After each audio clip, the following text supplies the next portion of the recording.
At the beginning of the film, we learn that it is based on real events. Police officers are wandering through a huge forest and find the remains of a man. Susan's voiceover says that taking a life hurts, as it leaves a lot of time to think and analyze her past. The girl recalls that as a child, she dreamed of escaping from her town of Pikeville. However, everything, unfortunately, didn't go according to plan. Susan goes to the bank and wants to cash a check. However, after spotting a policeman, the girl goes outside. Susan decides to stop by her sister's hair salon. However, Jolene meets her sister unkindly and asks if she needs an annual perm. Susan goes to her poor lodgings.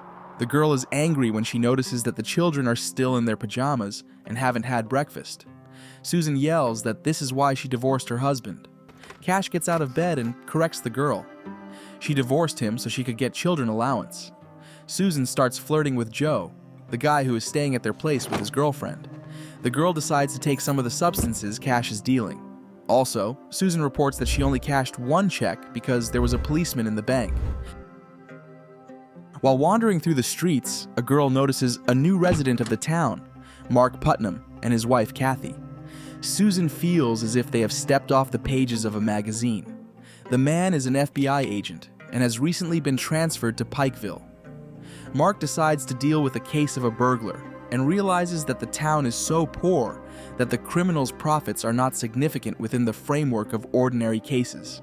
The man has dreamed since childhood of working for the FBI and catching bad guys. Interviewing a bank guard who prevented a robbery, Mark finds common language with him. Together with Randy, they go in search of the criminal. Mark manages to spot the robber's car, after which a chase begins. The man drives the criminal into the woods, but loses sight of him. Soon after, Susan has a tragedy. During a common game, her brother Bones arranges a scandal.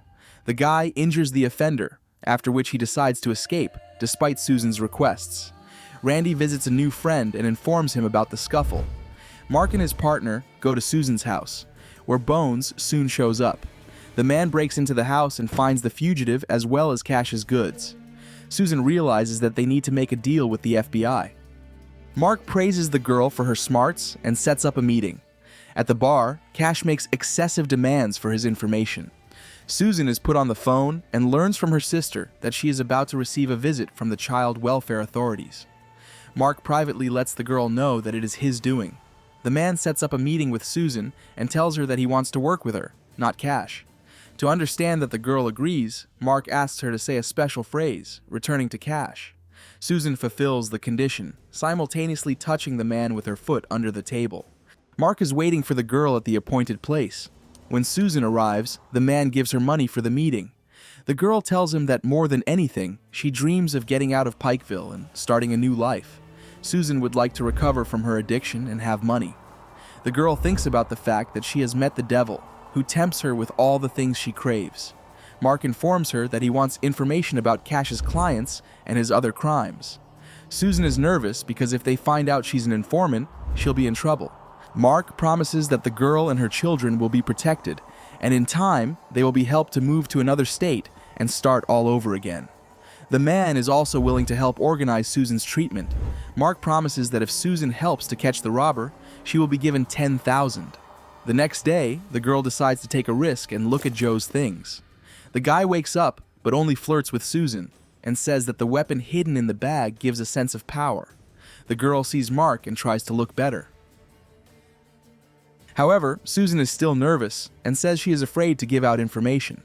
Mark encourages the girl and says that it is time for her to stop treating herself as cheap. Taking substances, Susan looks at the children and realizes that for their sake, she has to take a risk. The girl sees Mark in another town and tells him that the burglar everyone is looking for is Joe. At him, Susan saw the exact same weapon as in the pictures in the police. Mark allows Joe to rob another bank. However, a paint capsule bursts in the money. The man sees Susan and asks for help finding the robber. In the evening, Joe calls Cash and gives him a number where he can be found. The man tapes the phone to his hand. Susan seduces Cash to see the number and give it to the FBI. Soon, Mark raids the house where Joe and his accomplice are hiding. The FBI manages to apprehend the criminal, to Susan's delight. After this detention, the girl again persistently pesters Mark and offers him to spend the night together. This time, the man is unable to refuse. Mark returns home to his wife only in the morning and tells about the successful detention.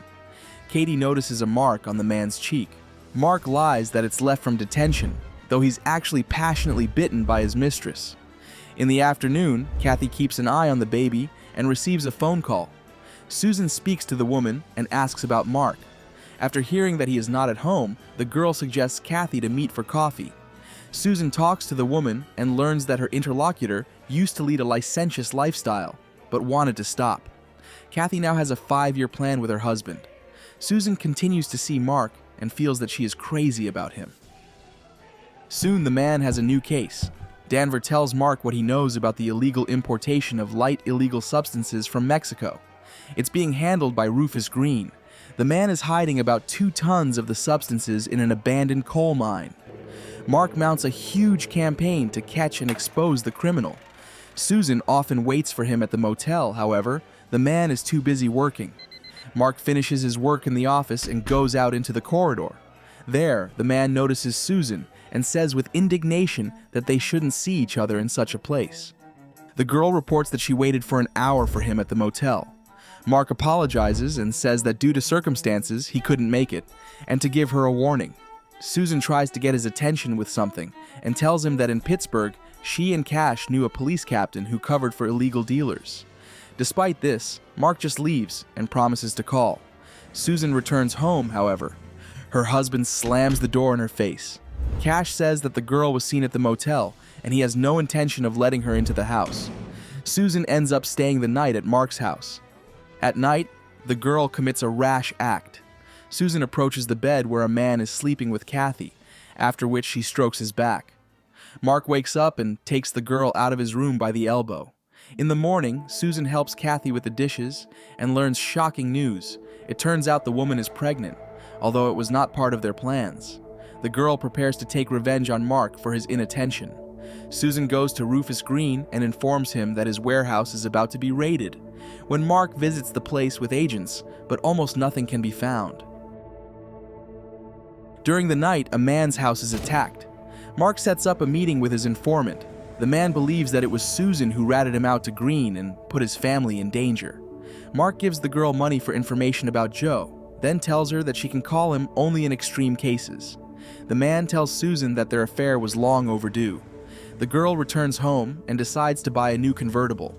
Susan gives her husband some money and offers to forget about the offense, but then she ends up in hospital with beatings. When the girl wakes up, she sees Mark at her bedside. The man gives Susan a card from him and Kathy. The girl says that she can't live without Mark and asks him to stay. At first, the man resists because he doesn't want to betray his wife anymore, but then still closes the door to the ward from the inside. Soon, Susan testifies against Joe in court. Thanks to this, Mark becomes a star of the FBI.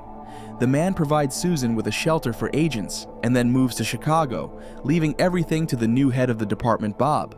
For the last time, the girl decides to talk to Kathy. Susan screams that she slept with Mark.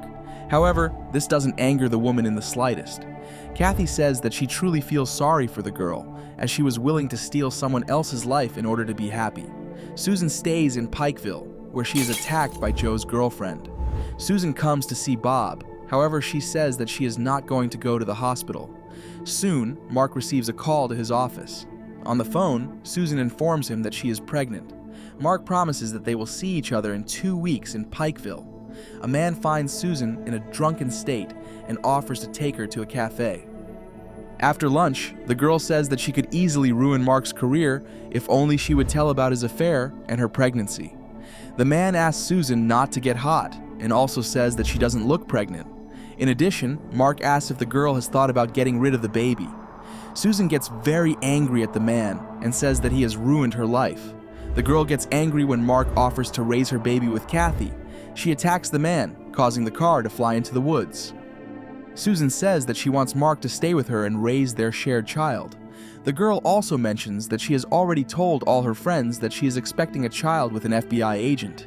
Susan insults Mark's wife and a fight breaks out between them. At night, the man cannot sleep for a long time. Mark can hardly eat or sleep and soon returns home to his wife. For months, the man doesn't realize what he should do. However, Mark gathers his thoughts and decides to talk to his wife. The man reveals that Susan was pregnant by him. In addition, during that fight in the car, Mark accidentally strangled the girl. The man feels terribly guilty and is about to go to DC headquarters to confess everything. Susan's voiceover clarifies that the man was actually acting violently during their scuffle and realized what he was doing.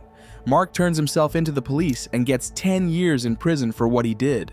Kathy waits for him, however dies a year before meeting her husband due to alcoholism. We also learn that Susan's children are being raised by her sister. This is the end of the film. Thank you all for watching this video to the end.